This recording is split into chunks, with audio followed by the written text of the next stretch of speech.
समय सारणशीलन भाग 2 प्रश्न नंबर 230। ये गुणोत्तरमा छंद चल रहा है। एव मुक्त्वा न पक्षपातम स्वरूप गुप्ता निवसन्ति नित्यम विकल्प जाल द्युत शांत चित्ता तयेव साक्षात् अमृतम पिबन्ति। इस पर चर्चा करते हुए कल अपन ने एक बात कही थी कि अमृतचंद्राचार्य को स्वरूप गुप्त ये उपाधि बहुत पसंद है। कोई दे और न दे क्या फर्क पड़ता है, क्या दूसरों के द्वारा दी गई उपाधियां तो उपाधियां हैं।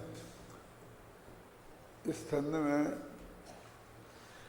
वे इनडायरेक्ट वे में अपना नाम भी रख देते हैं। देखो ना, साक्षात अमृतम पिबन्ति, तो अमृतम में अमृतचंद्राचार्य आ गए और स्वरूप गुप्त हो ही गए। जो अंत का छंद है ना, उसमें ही लिखा ना स्वरूप गुप्त अमृत चंद्र का, इसमें कुछ भी कर्तव्य नहीं है। माने जब वो ये विशेषण को वो अपने लिए लगाने में बहुत गौरव का अनुभव करते हैं। ये इसका जो नयों के पक्षपात को छोड़कर सदा स्वरूप में गुप्त होकर निवास करते हैं, वे ही साक्षात अमृत का पान करते हैं, क्योंकि उनका चित्त विकल्प जाल रहित हो गया है और एकदम शांत हो गया है। एक तो इस बात में ये है कि एव मुक्त्वा नए पक्षपातम, इन नयों को नहीं छुड़ाया है, नयों के पक्षपात को छुड़ाया है ना। और पक्षपात माने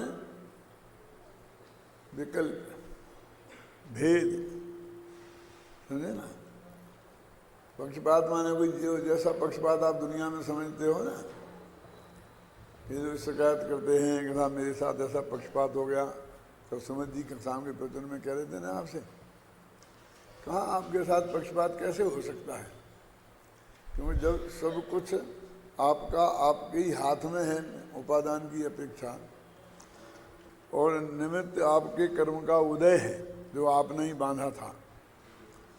ये दो इतने बलवान कारण विद्यमान हैं, तो सामने वाला तो बहुत दूर का निमित्त है?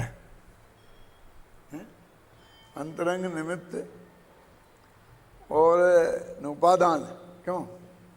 ये दो तो अपना ही है ना बिल्कुल, जिसमें कोई किसी को बदल नहीं सकता। माना ना तो हमारे आत्मा को बदल सकता है और ना हमारे कर्म वाले निमित्त को बदल सकता है ना। वो अपन ने समय सार की गाथाएं लिखी ना, पंडाधिकार का पद्यानुवाद में लिखा ना कि निज आयु क्षय से मरण हो यह बात जिनवर ने कही, तुम्हें मार कैसे सकोगे जब आयु हर नहीं सकते। क्योंकि उसके लिए आयु का अपहरण करना पड़ेगा ना। हम तो तुम्हें गोली मार देंगे तो तुम 9 कर्म में मारोगे, आयु कर्म को तुम कुछ नहीं कर सकते। तो हमारे निमित्त को भी तुम नहीं बदल सकते हो। वो कर्म जब हमने बांधे थे तब भी तुमने कुछ नहीं किया था, हमने जैसे भाव किए थे उनके अनुसार ही बदले थे। अभी आप कह सकते हो कि नहीं नहीं वो होता है ना, संक्रमण होता है, उत्कर्षण होता है, अपकर्षण होता है। मैं इनमें ज़्यादा उलझना नहीं चाहता हूँ, लेकिन ये तो नक्की ही है ना कि वो तो तुम्हारे भावों के अनुसार ही होगा कि सामने वाला कर देगा। अपनी समस्या तो ये है कि सामने वाला कुछ नहीं करता है ना। वो निमित्त बिल्कुल असक्त है। मैं नपुंसक नहीं कहना चाहता हूँ, आप समझे ना, एकदम असक्त, आप में कुछ भी करने में एकदम असक्त है। तो एक तो नए के पक्षपात को छुड़ाया है, नए को नहीं, नए के विषय को भी नहीं, पक्षपात को छुड़ाया है, और स्वरूप में गुप्त होकर निवास करने के लिए कहा है। गुप्त का मतलब होता है, और आप जो गुप्त का अर्थ समझते हैं वो नहीं है। ये मेरी बात गुप्त रहने देना, किसी को पता नहीं चल जाए। ऐसा तो कोई गुप्त कभी दुनिया में आज तक हुआ ही नहीं है कि आपकी कोई बात किसी को पता ना चल जाए, है ना। कैसा हम मुंह से निकालेंगे तभी तो वो किसी को पता चलेगी ना। हम जबान पे ही नहीं लाएंगे तो फिर कहाँ रखोगे? मन ही में रखेंगे तो मन पर है ज्ञानी को पता चल जाएगा, केवल ज्ञानी को पता चल जाएगा। किसी को पता नहीं चलेगा, ये कैसे संभव है?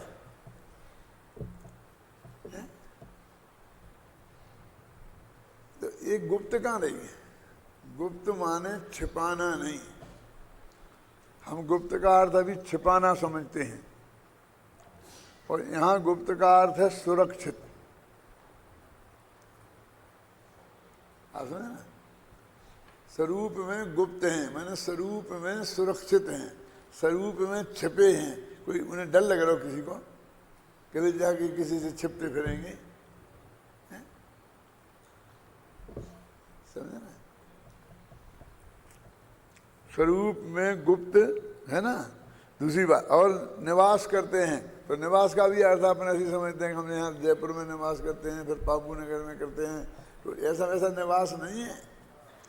उनकी श्रद्धा में ये है कि मेरा स्वरूप ये है, और जो मेरा स्वरूप है वो ही मैं हूँ। इसका नाम है स्वरूप में निवास करना, श्रद्धा की अपेक्षा। समझ गए ना आप? अकलंग देव ने राजवार्तक में बड़ी मजाक उड़ाई है। क्या कहाँ कहते क्या? आकाश में। अब आकाश में जो बोलते हैं ना, आकाश में 6 द्रव्य रहते हैं, तो वो कहते स्वात्मनि अवतिष्ठ मानत्वात्। अरे हर वस्तु अपने में रहती है, आकाश में काहे को रहेगी? आकाश तो निमित्त मात्र है। तो इसको हम पहले ऐसा उदाहरण देके समझाया करते थे कि आप अपने गांव से आए इधर जयपुर में, तो किसी धर्मशाला के में चाहे इसमें एक कमरे में आपने अपना थैला मैला जो थोड़ी बहुत सामान थी वो रख दिया, फिर नहाया धोया निपटे, और असली सामान तो अपनी जेब में रख लिया। क्या समझ गए आप? असली सामान माने जोखम। अब वहाँ पर वे चीथड़े पड़े हैं, आपके पहने पहनाई चड्डी बनियान क्यों जो उतारी है आपने, वो थोड़े पड़े हैं, एक थैला पड़ा है। आओगे कहाँ है? आप कहाँ रहते हैं? कहाँ हैं ठहरे? कहाँ हैं? धर्मशाला। अरे तुम यहाँ यहीं ठहरे हो पूरे के पूरे, तुम्हारा आत्मा भी इस देह में ही है। यदि देह तुम्हारी हो तो वो भी यही है, और नगर नारायण तुम्हारा हो तो वो भी यही है। अब वहाँ बचा क्या? तो वहाँ ठहरना कहना, वहाँ रहना कहना, किसका क्या अर्थ है? हर आदमी अपने आत्मा में रहता है। आत्मा में रहता है, आत्मा ही जो है ना वो स्वयं में रहता है। अब वो जहाँ जाएगा वहाँ फिर रहना भी वहीं होगा। अब हम 6 महीने से जयपुर नहीं आए, हम जयपुर में रहते हैं। कहाँ रहते हैं? जयपुर में। तो वो ये कहते हैं आकाश में रहते हैं, तो ये कहाँ के लाए तुम? स्वात्मा नहीं, अपने आत्मा में रहते हैं, है ना। लेकिन उस वक्त जब पढ़ते थे हम लोग, तो हम बोले क्या बातें कर रहे हैं, क्योंकि उसका जो आध्यात्मिक ज्ञान भी नहीं था और रस भी नहीं था। तो वही लगता था कि आचार्य महाराज ज़्यादा घी खाते होंगे, फिर व्यर्थ के तर्क में तर्क इनके दिमाग में सूझते हैं। अब कोई ये पूछे कि तुम कहाँ रहते हो, तो हम ये बताएंगे आत्मा में कि ये बताएंगे जयपुर में, बोलो क्या है? देखो, वे साक्षात अमृत का पान करते हैं। अब हमें समझते कोई अमृत होता होगा और जिसको पी लेने के बाद में फिर आदमी मरता नहीं होगा। अमृत की व्याख्या ऐसा ही जगत में लोग करते हैं कि जिसके पी लेने पर ये मरे नहीं, इसलिए उसका नाम क्या पड़ा? अमृत। तो ये कहते हैं ऐसा अमृत, तो आचार्य ऐसा लिखा है पंडित जी ने कि ऐसा अमृत तो जगत में आज तक कोई दिखाई दिया नहीं। क्योंकि यदि होता तो हमारे लाखों वर्ष पुराने लोग दिखाई देते, एक आध ने तो पिया होगा। वो होता तो कोई तो पीता। देवों को अमर कहते हैं, एक नाम देवों का अमर अमर है। क्यों? लेकिन भाई साहब देव भी मरते हैं ना, मतलब बहुत काल तक जिंदा रहते हैं, इसलिए उन्हें अमर कह देते हैं। उस शब्द का क्या भाव है? अमर का अर्थ अमर नहीं है। जैसे अमर का अर्थ अमर नहीं है, वैसे ही अमृत का अर्थ अमृत नहीं है। कोई अपने शिविर के टाइम पर बहुत क्लासें बहुत वो सब चलती थी, तो एक आदमी बोल रहे थे कि गणपति भी देव हैं, सर्वार सिद्धि के देव भी देव हैं। वे देव गति के हैं, लेकिन भाई साहब उनको अहिमिंद्र बोलते हैं। वहाँ एक भी देव नहीं रहता है। क्या वहाँ देव नहीं, देव तो साधारण जनता को बोलते हैं। वहाँ तो सब अहिमिंद्र है। और सब अहिमिंद्र है का अर्थ क्या है रमेश जी? कोई इंद्र नहीं है। सब लिखा है तुम्हारे तत्वा सूत्र में, कल्पोपन्ना कल्पातीताश्च सूत्र है ना। क्या अर्थ है इसका? कि कल्पों में उत्पन्न कल्पोपन्न और कल्पों में उत्पन्न नहीं होंगे कल्पातीत। तो 16 श्लोक को बोलते हैं कल्प, और उसके ऊपर बोलते हैं कल्पातीत। क्यों बोलते हैं कल्प? ये तो पढ़ा होगा ना तुम सुनने में सब, कि वहाँ में ये इंद्र, ये सामानिक, ये पार्षद, ये लोकपाल, ये अनीक, ये पिकीर्णक, ऐसे कल्प माने भेद, ऐसा उनमें भेद है। एक सौधर में इंद्र बनता है ना, तो जब वो आता है जन्म कल्याणक में तो काय पे बैठ के आता है? ऐरावत हाथी। हाथी कौन सी गति का जीव होता है? त्रिंज गति का। लेकिन वो हाथी त्रिंज गति का नहीं है। क्यों? वो तो पहले स्वर्ग का अभियोग्य जाति का देव है। वो 10 जातियां होती हैं ना, कौन? इंद्र, सामानिक, उनमें एक अभियोग्य जाति होती है जो सवारी का ही काम करती है। वो हमेशा हाथी तो अपना यहाँ जगत में हाथी प्रसिद्ध है ना, पर हाथी सबसे बढ़िया सवारी मानी जाती है। तो उसने हाथी का रूप धर लिया होगा, लेकिन उस हाथी का वर्णन तो पढ़ो। ऐसा हाथी आज तक कहीं देखा है? कितनी सूंडें, कितने हैं? क्या वो हाथी थोड़ी, वो विचित्र टाइप का जानवर है, और वो देवगति का जीव है। उसे एक क्लिपसिक जाति के देव होते हैं। वे क्या काम करते हैं? जो अपने यहाँ सफाई कर्मचारी करते हैं। तो वहाँ सफाई की जरूरत पड़ती होगी, और यदि पड़ती होगी तो 16वें स्वर्ग के ऊपर नहीं पड़ती होगी, तो वहाँ कौन करता होगा? यानी ये 10 तरह के भेद हैं। कल्प माने भेद। देखो वहाँ कोई भेद नहीं है, सब बिल्कुल बराबरी के हैं। उसका नाम है अहिमिंद्र, अहम इंद्र। यानी सब देव नहीं हैं, सब इंद्र हैं। मैं पंचकल्याण को मैं कभी कभी बोलता हूँ, फिर सब लोग आकर के मेरे को टोकते हैं कि अब मत कहियो ऐसा, नहीं तो बहुत गड़बड़ हो जाएगी। क्या कहता हूँ? साहब 14 इंद्र की सभा लगी है और उसमें 16 इंद्र बैठे हैं। कौन 16 इंद्र कौन है? अब वो सब प्रतिष्ठाचार्यों से पूछो, 16 इंद्र होते हैं? होते ही नहीं है। इंद्र ही 12 होते हैं, सुना आपने कभी? 16 इंद्र तो बहुत सुने होंगे, लेकिन इंद्र 16 नहीं होते, इंद्र 12 होते हैं और 12 प्रतीन्द्र होते हैं। तो क्या 12 बोलो क्या 24 बोलो? यदि प्रतीन्द्रियों को भी इंद्र कहना है, हिंदुस्तान में राष्ट्रपति कितने होते हैं?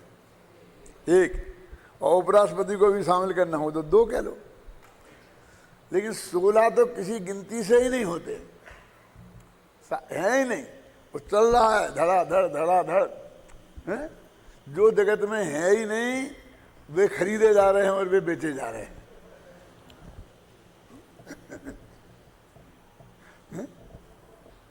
और लोग लाखों में खरीदते हैं, समझ गए, लेते हैं।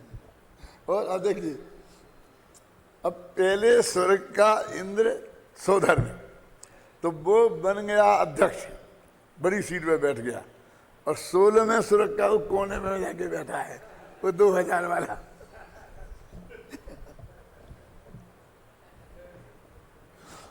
वो सोधर्म की सभा में क्यों आएगा 16वें स्वर्ग का इंद्र? ये पहले इंद्र की सभा में 16वें स्वर्ग का इंद्र क्यों आएगा? कभी ऐसा किसी पंच कल्याणक में ऐसा नहीं हुआ जो चौथे काल में 24 हुए थे उनमें से हैं? तो वो इंद्र सभा ही नहीं है।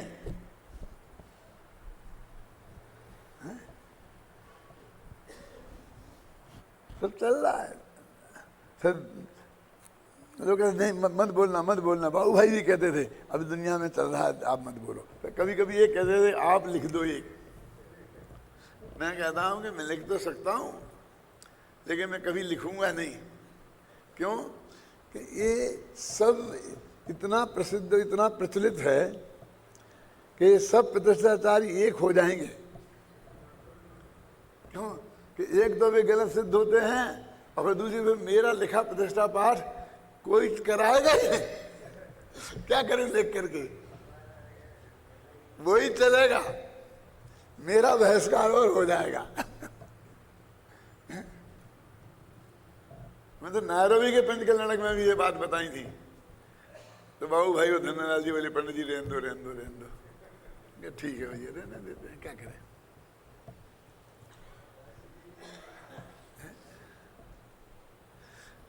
अब ये सब तत्वाश्रुत नहीं पढ़ते हैं, ये तो सामान्य बातें हैं ना, ये कोई समय सार की गाथा में से निकली हैं। लेकिन आश्चर्य तो ये है कि उनने 50 करा लिए, शतक हो गए और उनने इस बात पे आज तक सोचा ही नहीं। भाई विकल्प आ जाता, सोच लेते हो, फिर कोई अन्यथा शरणम नास्ति, कोई दूसरा उपाय नहीं है, फिर करते रहते। मेरा मतलब समझ है? स्थापना निक्षेप होता है तो वो उसका मतलब जो हमने वो उसके अनुरूप होना चाहिए ना, है?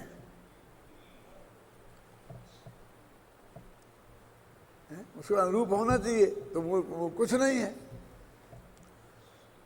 चल रहा है। हम जैसे बैठे हैं, हम भी बैठे हैं। मैं तो बंद ही कर दिया बैठना। मैं तो जाता हूँ पंच कल्याणकों में तो अकेले प्रवचन में करके अपने घर चला जाता हूँ 99%। कभी कभी लोग पकड़ के लोग ले जाते हैं 10-5 मिनट को, मैं बैठ जाता हूँ। आप समझे ना? लेकिन मुझे तो ऐसे विचार आते हैं कि ये क्या क्या हो रहा है। सारा बच्चा क्या सीख रहा है, क्या जान रहा है, सारे तुम एक स्वर पे। मुझे अभी पूछना किसी पंच कल्याणक में 5 लाख आदमी होंगे, इंद्र कितने होते हैं? क्या? तो पंडित साहब सब बोलेंगे 16। तो 12 होते हैं तो स्वर्ग तो 16 होते हैं, तो स्वर्ग भी 12 होते होंगे। ऐसा नहीं है। पहले स्वर्ग में 1, दूसरे स्वर्ग में 1, तीसरे में 1, चौथे में 1 और 5वें और 6वें में मिलाकर 1, 7वें और 8वें में मिलाकर 1, 9वें और 10वें में मिलाकर 1, 11वें और 12वें में मिलाकर 1 और 13वें में 1, 14वें में 1, 15वें में 1, 16वें में 1, ऐसे होते हैं।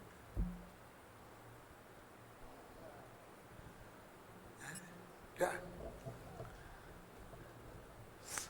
ऐसा ऐसा मैं समझा कि दुनिया में मूर्ख बाहर ही बाहर है। इन्हें तत्वासु की परीक्षाएं पास करके शास्त्री की डिग्री लेके जाएंगे, उनने भी इसमें माथा लगाने की कोशिश नहीं की होगी। ये कभी उनके चित्त में भी प्रश्न खड़ा नहीं हुआ होगा कि ये तो यहाँ तो बारह ही दिख रहे हैं 14। अरे नवोकार मंत्र जैसी चीज में मंगल और उत्तम में आचार्य उपाध्याय को छोड़ दिया गया है, इसकी तरफ किसी का रस नहीं जाता है। क्यों? मैं किताब लिख सका हूँ, लाखों छप चुकी है, कम से कम 200 व्याख्यान कर चुका हूँ, हजारों लोगों ने सुना है, उस व्याख्यान की प्रशंसा की है, फिर भी उस पर उपयोग में नहीं आता उनमें ज्यादा। इतना होने के बाद नहीं जाता। इससे मालूम पड़ता है कि 6 उपसव में जो होता है ना, ज्ञान का गेय बनना होता है, वही ज्ञान का गेय बनता है, और जो नहीं बनना होता वो नहीं बनता है। आप 100 सिर के हो जाओ। अभी देखो इसमें हर शब्द का अर्थ अलग है ना। कौन सा? मैंने बताया पक्षपात का अर्थ अलग है, गुप्त का अर्थ अलग है, और अमृत का 3 के बता दिए ना, और निवास का चार के अर्थ तो बिल्कुल अलग टाइप के हैं। वो मैंने यहाँ बहुत स्पष्ट शब्दों में बताए हैं आपको। अब देखें कितनों को याद रहते हैं। क्योंकि उनका चित्त विकल्प जाल से रहित हो गया है और एकदम शांत हो गया है। अब हम शांत का अर्थ क्या समझते हैं? बोलो कि बहुत आकुलता हो जाए, चेहरे फीका पड़ जाए, ऐसा हो जाए तो उसे हम अशांति बहुत है। और हम यदि भगवान आत्मा की चर्चा कर रहे हों तो बहुत शांति है। इसके विरुद्ध शांति की बात कर रहे हैं यहाँ पर। ये निश्चय नैसे में शुद्ध बुद्ध हूँ, इसका नाम अशांति है। ऐसा ध्यान करना, शुद्धोहम बुद्धोहम निरंजनोहम, एकदम शांत होकर ऐसा करना। ऐसे विकल्प करेंगे तो शांत कैसे होंगे? शांत दशा तो निर्विकल्प दशा का नाम है। सुख और शांति में अंतर समझते हैं? अपने यहाँ 2 शब्द है ना, कौन कौन से? सुख और शांति। क्या फर्क है दोनों में? अरे सुख गुण की पर्याय है और शांति चारित्र गुण की पर्याय है। तो अशांति कसाय का नाम है, विकल्पों का नाम है, आप समझे ना। और आकुलता का नाम दुख है। तो ये तो बता दिया आपने शब्दों का खेल, लेकिन हमें तो ये बताओ कि इनमें प्रैक्टिकल करके बताओ, हम कैसे निर्णय करें कि शांति क्या है और सुख क्या है। आप 10 दिन से भूखे हैं, उपवास नहीं किए हैं, आपको खाना नहीं मिला, समझना क्या? 10 दिन से भूखे हैं, खाना नहीं मिला, इसलिए बहुत अशांति थी चित्त में, क्योंकि आगे ठिकाना भी नहीं है कभी मिलेगा कि नहीं मिलेगा। और आकुलता भी बहुत है ना। दोनों है ना, अशांति और आकुलता। और खाना मिल जाए तो दोनों चली जाएंगी। अब देखते हैं थोड़ा कि सामने थाली आपके बढ़िया से बढ़िया व्यंजनों की आपको परोस दी, क्या? तो अशांति तो मिट गई और आकुलता बनी हुई है, क्योंकि पेट में खाना नहीं पहुंचा। दुख तो वेदन हो रहा है ना, लेकिन अब कहीं मिलेगा नहीं, न मालूम कब तक नहीं मिलेगा। ऐसी जो अशांति थी बबलू, वो तो मिट गई। लेकिन अब बस खाने वाले हैं। अब इनने कही कि शुरू करो, बस फिर तो फटाफट अपना ही माल है? तो अभी क्या है? अशांति गई और आकुलता रही। इतने में कोई आया और सामने से थाली उठा के ले गया। किस बेवकूफ ने इसको बैठा दिया? हटाओ। बोलो, अशांति भी आ गई। अंतर समझ में आएगा नहीं? फिर जिस बेवकूफ ने उठाया था उसे उसके पिता ने तो चांटा मारे। बेवकूफ, मेहमान का अपमान करता है, हट रहा है। भाई साहब, मैं माफ़ी मांगता हूँ आपको इसकी तरफ से, आप तो विराज हो। अशांति फिर गई। क्यों? अब आकुलता तो बनी रही लगातार। क्यों? आकुलता तो पेट में भोजन जाएगा तब जाएगी, हैं? अब अंतर समझ में है ना, अशांति और आकुलता।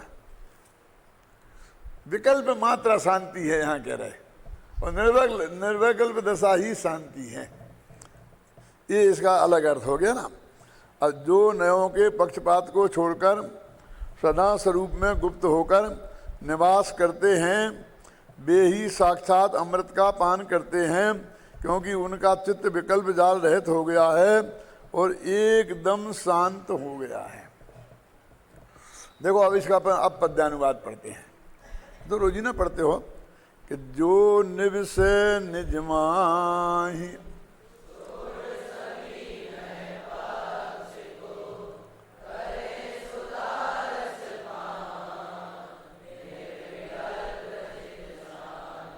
है ना, बिल्कुल अक्षर से अनुवाद है क्या नहीं उसका।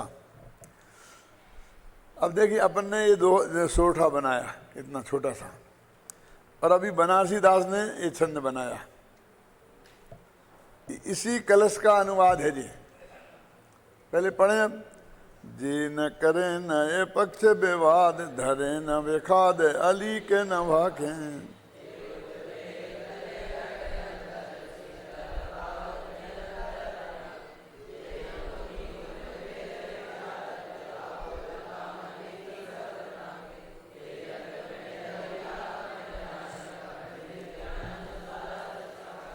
भाव तो पूरा आ ही गया है ना, इसमें तो कोई शक नहीं है। लेकिन अली के ना भाके, झूठ नहीं बोले, ये कौन से शब्द का अर्थ है? दो अपना जो छंद है,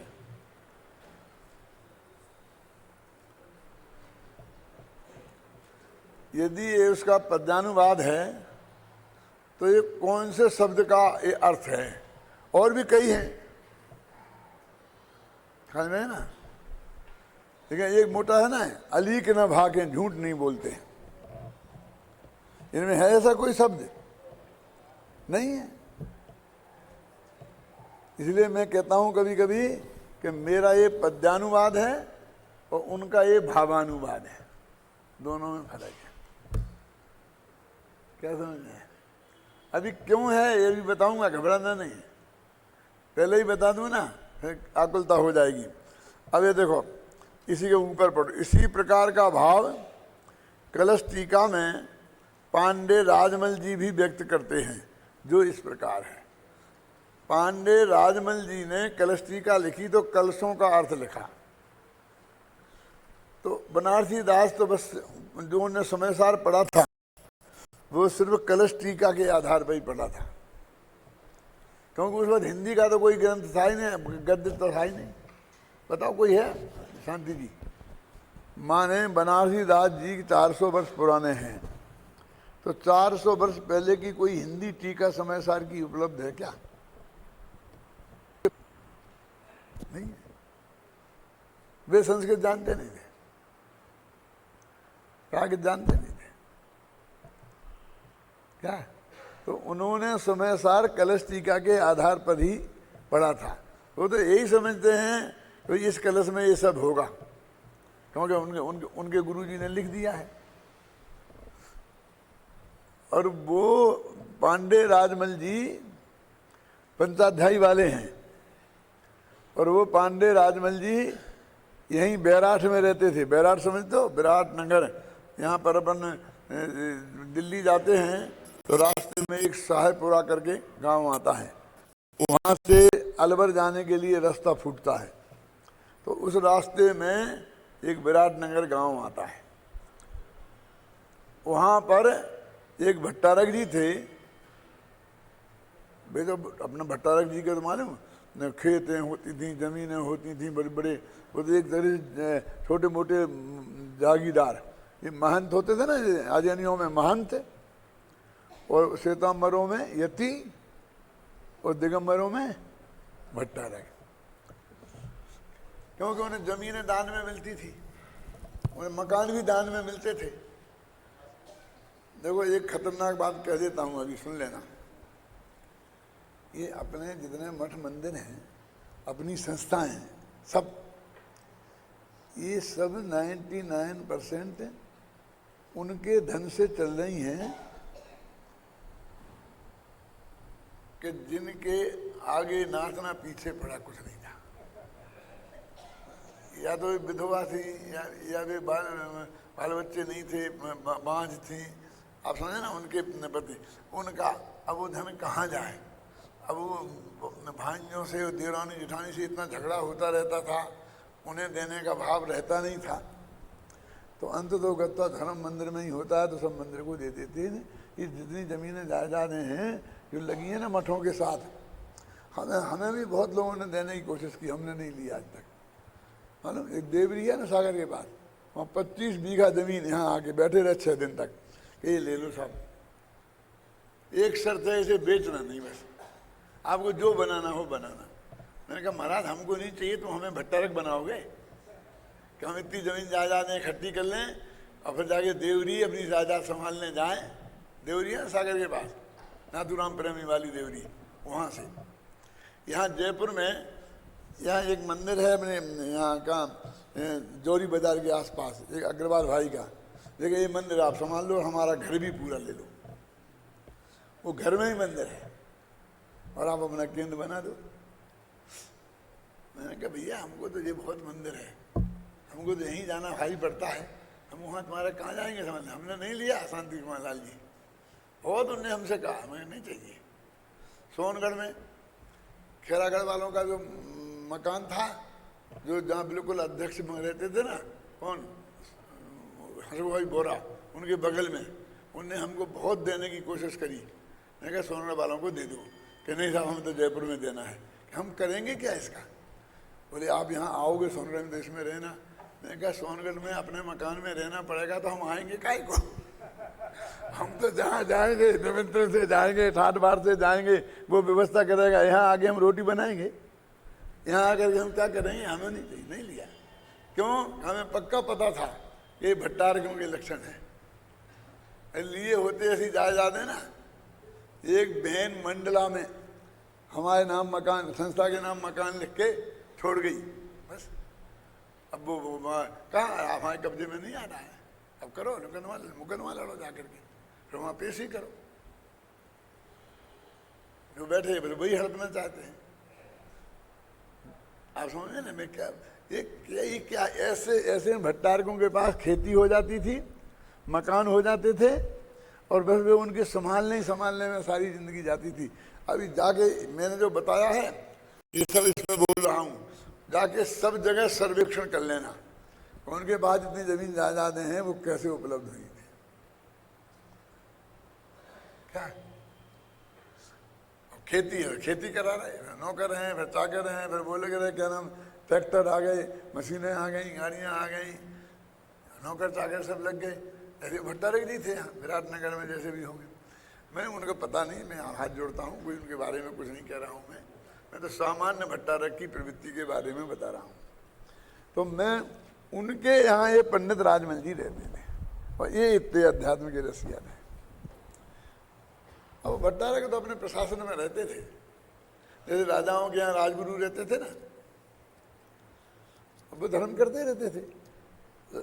राजा उन्हें बड़े सम्मान के साथ रखता था, उन्हें कोई नौकर नहीं कह सकता था। यदि कह दे तो राजा से ऐसे ऐसे दंड मिलेगा उसे।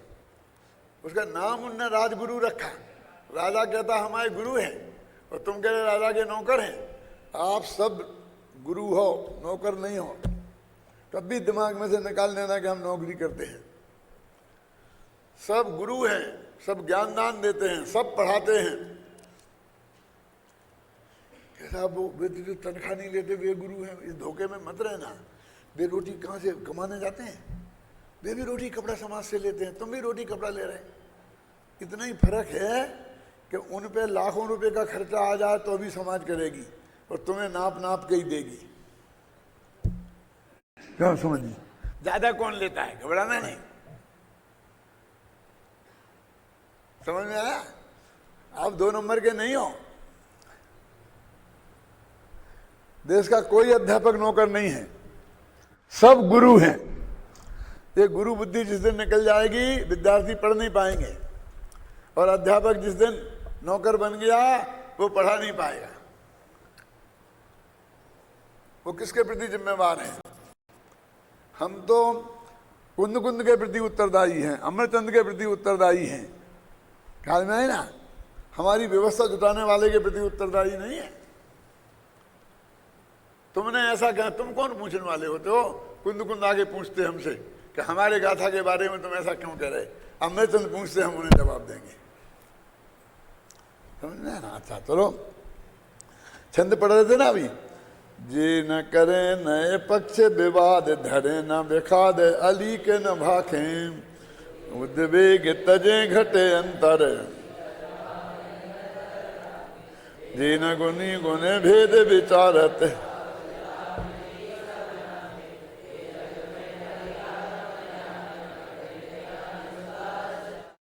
अब मैं आपको ये बताना, इसका अर्थ मैंने इसके पीछे लिखा है, वो अपन पढ़ लेंगे, और इसका भी अभी डायरेक्ट भी कर सकते हैं, लेकिन ये बताना चाहता हूं कि पांडे राजमल जी ने क्या लिखा, और उसमें से ये सब बातें इनने इस छंद में रख दी।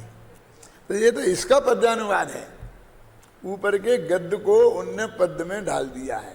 क्या में? कौन से में? देखो, जो एक सत्य रूप वस्तु है उसका द्रव्य गुण पर्याय रूप, उत्पाद व ध्रुव रूप विचार करने पर विकल्प होता है। ये पांडे राजमल जी की ताकत थी। उत्पाद व ध्रुव के बारे में सोचो, द्रव्य गुण पर्याय के बारे में, ये विकल्प है।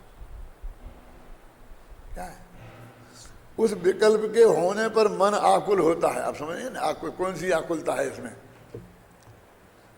आप किसको आकुलता समझते हैं? वो यहाँ काय को आकुलता बता रहे हैं। आकुलता दुख है, इसलिए वस्तु मात्र के अनुभव करने पर विकल्प मिटता है। माना आप सामान्य वस्तु का अनुभव करो, बस खत्म। विकल्प मिटने पर आकुलता मिटती है, और आकुलता मिटने पर दुख मिटता है। इससे अनुभवशीली जीव परम सुखी हैं। अनुभवी, अनुभवशीली माने अनुभव करने वाले, वो परम सुखी हैं। अब इसका उन्होंने ये लिखा, ख्याल में है ना। ये तो मैंने इतना छोटा अंश दिया है, राजमल जी की तो काफ़ी बड़ी टीका है, होगी 1 पेज की कम से कम, लेकिन ये महत्वपूर्ण अंश दिया है कि जिसका उन्होंने ये छंद बनाया है। तो देखो, अभी अपन सबसे ऊपर से पढ़ते हैं। उक्त छंद में स्वरूप गुप्त पद आया है।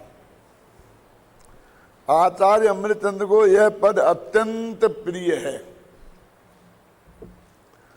वे इस पद का प्रयोग बार बार स्वयं के लिए करते हैं। अंतिम कलश, जो एक प्रकार से प्रशस्ति का छंद है, उसमें वे स्वयं को स्वरूप गुप्त अमृतचंद्र कहते हैं। यहाँ भी वे कह रहे हैं कि जो व्यक्ति स्वरूप में गुप्त रहकर निवास करते हैं, निजात्म स्वरूप का आश्रय करते हैं, वे साक्षात अमृत पान करते हैं। इस प्रकार स्वरूप गुप्त और अमृतचंद्र, ये दोनों पद इस छंद में भी आ गए हैं। उक्त छंद का भाव पंडित जयचंद जी छाबड़ा भावार्थ में इस तरह लिखते हैं। राजमल जी का पढ़ लिया, जयचंद जी का और लेते हैं कि जब तक कुछ भी पक्षपात रहता है तब तक चित्त का क्षोभ नहीं मिटता है। अब ये जब तक कुछ भी पक्षपात रहता है माने वो विकल्प खड़ा रहता है, बस खत्म। यहाँ पक्षपात वाला वो फिर निकाल देना, वो पक्षपात जो तुम्हारे दिमाग में घुसा है। एक दिन मैंने आपको बताया था कि हमको कुंद कुंद के अमृतचंद के शब्दों को की स्टडी करनी पड़ेगी, तब उनका भाव हम समझ सकेंगे। क्योंकि 2000 वर्ष में शब्दों के अर्थ बहुत बदल जाते हैं। जितना महिमावाचक शब्द है, धीरे धीरे उसकी महिमा कम हो जाती है, तो उसे बोलते हैं लाघव। कुछ शब्दों का महिमा कम थी और धीरे धीरे बढ़ जाती है, तो उसे बोलते हैं गौरव। शब्द का गौरव बढ़ गया, शब्द का लघुता आ गई। और कभी कभी तो ऐसा होता है कि उल्टा हो जाता है यार। अब बुद्धू जैसे शब्द का केवल ज्ञानी अर्थ था और मूर्ख हो गया। अर्थ परिवर्तन हो जाता है। भाषा विज्ञान पढ़ो तो सब मालूम पड़ेगा आपको। अर्थ लाघव, देखिए आज ये पंडित शब्द में अर्थ लाघव हुआ है। कैसे हुआ? अपने शास्त्रों में मरणों की चर्चा है तो पंडित मरण और पंडित मरण, ये सब शब्द सम्य दृष्टियों से ऊपर के लिए प्रयुक्त हैं। यहां तक कि अनंत भगवान को भी पंडित कहा है। और आज धीरे धीरे उसका अर्थ ऐसा हो गया, ये पूजा पाठ वाले पंडितों ने ये दुर्दशा कर दी है कि भला आदमी आपके नाम के सामने पंडित लगाने में उसे शर्म आती है। एक दफे पंडित नेहरू को भी ये विकल्प आया था और उन्होंने कहा था मेरे नाम के सामने पंडित हटा दो। क्यों? कि भैया कोई तुम पढ़ के पंडित थोड़ी बने हो, पढ़ के तो तुम वकील हो, तुम्हारा बाप भी वकील था। लेकिन जो काश्मीरी पंडित, एक जाति है पूरी जो अभी भाग के आई है, 3 लाख काश्मीरी पंडित अनाथ हैं आजकल। उन्हें कोई जगह नहीं है, ये क्या बोलते शरणार्थी हैं अभी, ये उस जाति के हैं। क्या?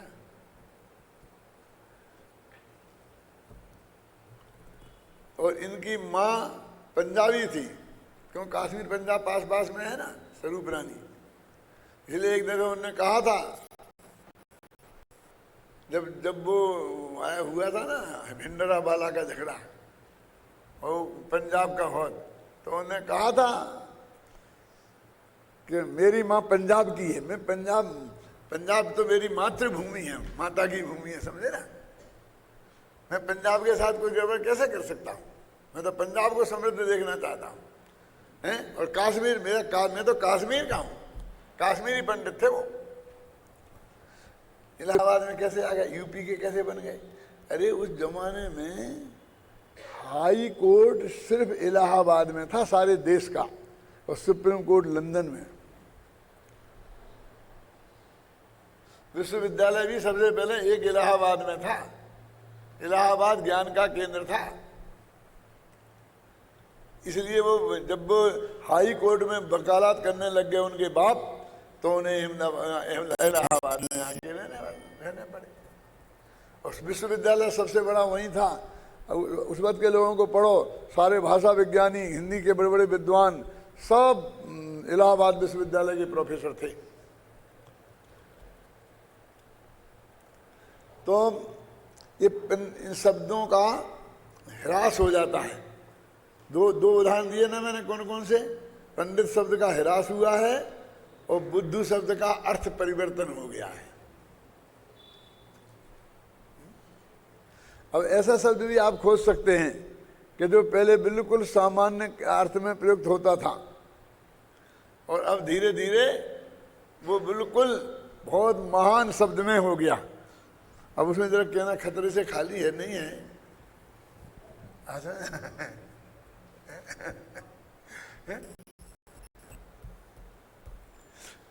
गांधी जी ने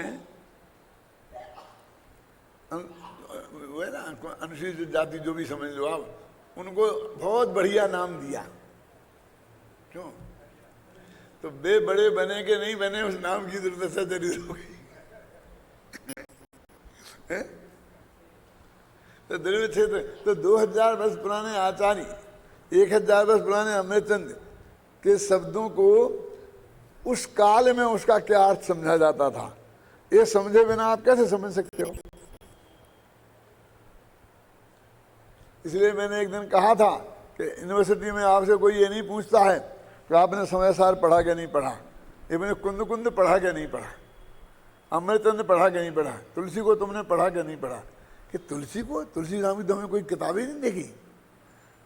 माने तुलसी को पढ़ा, माने तुलसी का जो साहित्य है उसमें कौन से शब्द का किस अर्थ में प्रयोग हुआ है, ये भाषा की दृष्टि से जानना, भाव की दृष्टि से जानना, स्टाइल की दृष्टि से जानना, इसका नाम है तुलसी को जानना, इसका नाम है कुंद कुंद को जानना, इसका नाम है अमृतचंद को जानना। क्योंकि तब तक आप उसके मर्म को नहीं समझ सकते। ख्याल में ना, वो एक अभ्रंश का बहुत बड़े अच्छे विद्वान नामवर सिंह करके एक ठाकुर हैं, और वो अभ्रंश भाषा के अच्छे विद्वान हैं। तो उन्होंने लिखा कि जैन दर्शन में इस शब्द का ये अर्थ होता है आँख मीच के ये अर्थ कर देना। अभी मेरे दिमाग में से निकल रहा है, वो करीब योगसार वगैरह है पद्मा प्रकाश, उसमें बार बार आता है। तो उन्होंने कहा कि इस शब्द का ये अर्थ होता है आँख मीच के करना। और दूसरा अहम है, अहंकार है, ये शब्द है ना, आत्मा में अहंकार होना। अब अहंकार घमंड हो गया है, और वो सम्मान दर्शन था। ऐसे कई शब्द हैं। जब तक कुछ भी पक्षपात रहता, पक्षपात का अर्थ समझ गए ना क्या, विकल्प खड़ा रहता है, तब तक चित्त का क्षोभ नहीं मिटता। वो क्षोभ क्या है, वो विकल्प खड़ा, यही क्षोभ है। जब नयों का सब पक्षपात दूर हो जाता है, माने विकल्प खड़े खत्म है, तब वीतराग दशा होकर स्वरूप की श्रद्धा निर्विकल्प होती है। ये आ गए लौट के, स्वरूप की श्रद्धा निर्विकल्प हुई तो विकल्प वो पक्षपात था, विकल्प आकुलता थी। स्वरूप में प्रवृत्ति होती है और अतीन्द्रिय सुख का अनुभव होता है। ये इस कलश का अर्थ पंडित जयचंद जी छाबड़ा ने किया है। तो अपन ने पांडे राजमल जी, जयचंद जी छाबड़ा, ये सब अपन आज खत्म करना चाहते हैं। जो नयों के पक्ष में पढ़कर, पेज नंबर 232, विवाद नहीं करते, चित्त में विषाद को नहीं रखते, झूठ नहीं बोलते, आंतरिक उद्वेग को छोड़ देते हैं और सदा शांत रहते हैं, जो गुण गुणी के विचार में भी नहीं उलझते। देखो, गुण गुणी के विचार में भी को उलझना कहते हैं वो। और मन की समस्त आकुलता छोड़ देते हैं, जो बेजीव ही इस लोक में आत्म ध्यान धारण करके अखंडित ज्ञानामृत का रस चखते हैं, आत्मानुभव करते हैं। ये बनारसी दास के छंद का अर्थ है।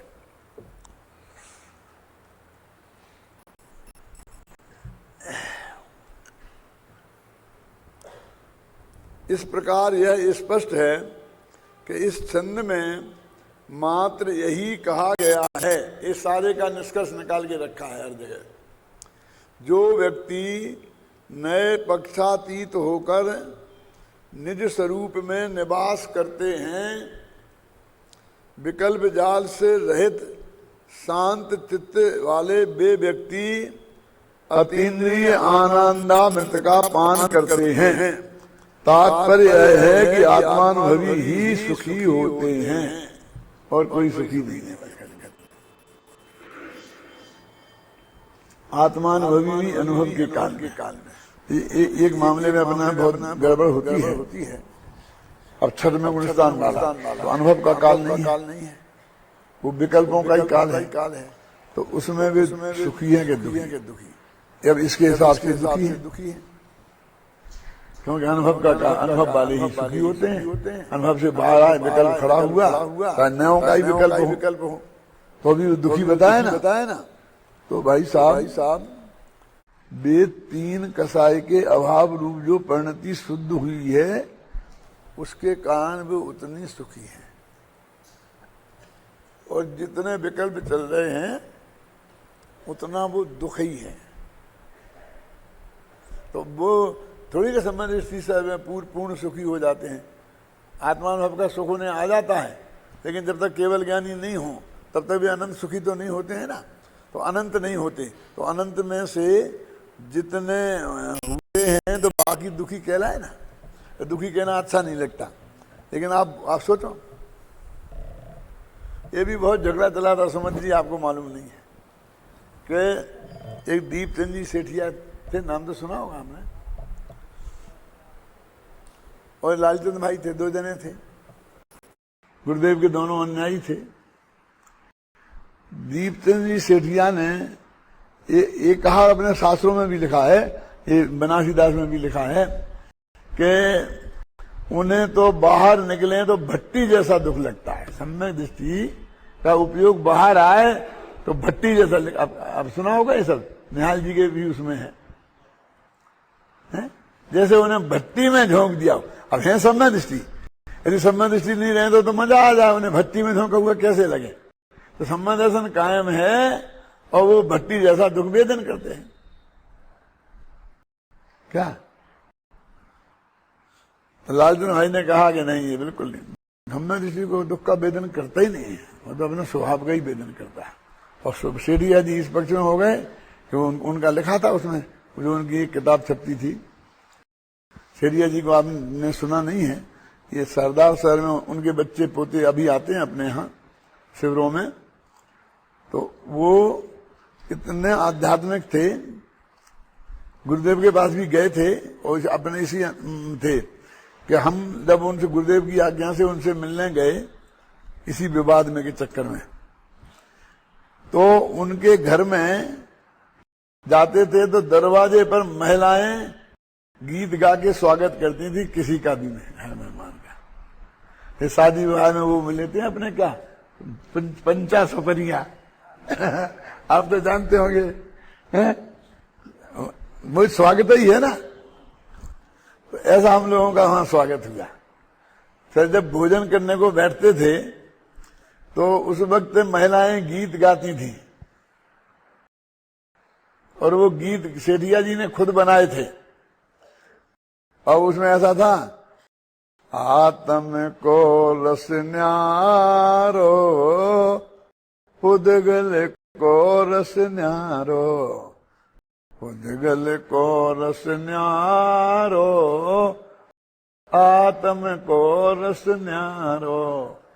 ये भोजन में कोई रसमस नहीं है, ये तो पुदगल का रस है, आत्मा का रस अलग है। मतलब भोजन संबंधी ये ऐसे गीत बनाए थे, उनकी किताब भी छपी थी ये करके वो सब। तो वो बहुत मतलब प्रसिद्ध थे दीपचंद जी सेठिया। श्वेतांबर से दिगंबर बने थे। सरदार शहर में 5000 श्वेतांबरों के घर हैं, उनमें अकेले दिगंबर बने थे वो खानी स्वामी की वजह से। अब उनमें बहुत चक्कर चलने लग गया कि वो दुख का अनुभव करता है कि नहीं करता है। तो आप उस झगड़े के बाद जितने भी प्रवचन हुए हैं गुरुदेव के, उनमें आपको ये बात बहुत जोर देकर के मिलेगी क्या कि सम्यदृष्टि जीव को आकुलता होती ही नहीं है, ऐसी बात नहीं है। वो दुख को जानते ही नहीं है, वेदन नहीं करते, ऐसी बात नहीं है। वो उन्हें रोते हुए भी देखा जा सकता है शास्त्रों में। सीता के वियोग में राम को रोते हुए, राम सम्बन्ध श्री राम थे और रोते हुए देखा जाता था। अथवा सीता दीक्षा लेके गई थी तब भी राम को रोते हुए देखा जा सकता है। तो वो इस बात को मतलब कहना चाहते थे और वो यहाँ आए थे जयपुर, वो खुद जाना चाहते थे सरदार शहर, लेकिन कोई कारणवश नहीं जा सके। तो उन्होंने हमें पाटनी जी, बाबू भाई, इन सबको भेजा था और हम उनके पास गए थे। हैं? हाँ, फूलचंद जी पंडित जी थे, बड़े दादा भी थे, सब थे। हम एक दो गाड़ी लेके गए थे, उनसे वो सब चर्चा का समाधान मतलब करने के लिए, जानना है ना। अब वो जो आता है ना गुरुदेव के प्रवचनों में, आपकी समझ में नहीं आता ये क्यों आ रहा, ये क्यों आ रहा। सम्य दृष्टि तो तीन्द्रिय आनंद का वेदन करता है, ये कहने वाले उन्हें दुख का भी वेदन करता है। ये क्यों बीच बीच में कह रहे, आप समझ गए ना। अब वो जो परिस्थिति होती है उससे संबंधित वो बात होती है और उसकी वजह से वो बात आती है सामने। वो इस तरह के विकल्प चलते हैं ना। कभी कभी ऐसा लगता है आत्मा स्वौर पर दोनों को जानता है, इस पे इतना जोर क्यों दे रहे। ये तो सामान्य बात है, लोगों को लगती है। लेकिन उस वक्त कोई ऐसे लोग थे जो बहुत जोर से आत्मा पर को जानता ही नहीं है, ऐसा आंदोलन चला रहे थे। तो इसलिए उसके जवाब में ये बार बार आता है कि साहब ध्यान के पीछे क्यों पड़े। अरे ध्यान के पीछे पड़ जाएंगे तो मोक्ष चले जाएंगे, क्या नुकसान है। लेकिन एक क्यों कर, इसका निषेध क्यों कर रहे हैं। तो उस वक्त की ऐसी जो प्रवृत्तियां हैं, ये उनका ध्यान के नाम पर देह की सेवा करने वाली प्रवृत्तियां वो चल रही थी बहुत तेजी से, वो उनके संदर्भ में बात आती है। वो कोई जो ध्यान है अपने शास्त्र में उसके विरुद्ध कुछ नहीं है, उसके तो अनुकूल ही है सब। अब उन्हें ध्यान के विरोधी, ध्यान के पक्ष में, ध्यान के ऐसा ना। तो इसलिए मैं आपको बोल रहा हूं ना कि तत्कालीन परिस्थितियों का ज्ञान होना बहुत जरूरी है। उनकी भाषा का उस समय क्या अर्थ समझा जाता था, उस शब्द का क्या अर्थ था, वो जानना जरूरी है। तब उस रहस्य को आपको पाओगे। अध्यात्म का रहस्य भी बिना कीड़ा बने, बिना उस पर लट्टू हुए, ये भैया ये 24 घंटे का काम है, ये पार्ट जॉब नहीं है। ये ऐसा नहीं है कि भाई हमने 8 घंटा धंधा किया, भैया 1 घंटा हमने स्वाध्याय किया। नहीं पड़ेगी पार। नहीं तो ये ब्रह्मचारी लोग, त्यागी लोग, मुनिराज घर छोड़ के जंगल में नंग निगम्बर होकर काय को बैठते। वो बात भी है कि चौथे गुणस्थान में इतने झगड़े में पड़े हुए समस्या तो हो ही सकता है। दोनों में से पक्षों को समझना, इसका असली आनंद लेना है तो इसके लिए जीवन समर्पित करना पड़ेगा। और काम गृहस्थी में हो तो वो सब काम पार्ट टाइम होना चाहिए आपके। 2 रोटियां कमाना पार्ट टाइम होना चाहिए, खाना पीना पार्ट टाइम होना चाहिए, रिश्तेदारी निभाना पार्ट टाइम होना चाहिए। क्या मैं कभी कभी ये कहता हूं कि साहब क्या कहना, रिश्तेदार आ गए थे तो बात करने लगे, इसे प्रवचन में नहीं आ पाए। मैंने कहा अच्छा, यदि आपको ऑफिस जाना होता, डॉक्टर को ऑपरेशन करना होता और तुम्हारे सगे साले आ जाते तो उस दिन का ऑपरेशन नहीं करते, नहीं जाते। बोलो, अदालत में केस चल रहा था तो वकील साहब अदालत में नहीं जाते, कॉलेज में पढ़ाने के लिए प्रोफेसर साहब नहीं जाते। अकेली ये साफ सफाई ऐसी है कि जिसमें कोई आ जाए, गुरुदेव दादा बोलते बहाने खोजते हैं। सास बहू से कहती है कि बहू मैं मंदिर जा रही हूं, कोई और कुछ काम तो नहीं है, प्रवचन सुनने जा रही हूं, कुछ और काम होए तो बता दो। माने कुछ काम बता दे रहे तो जाना नहीं पड़ेगा। नहीं जाने का बहाना खोजते हैं। इससे पार पड़ने वाली बात नहीं है, ये तो समर्पण की चीज है।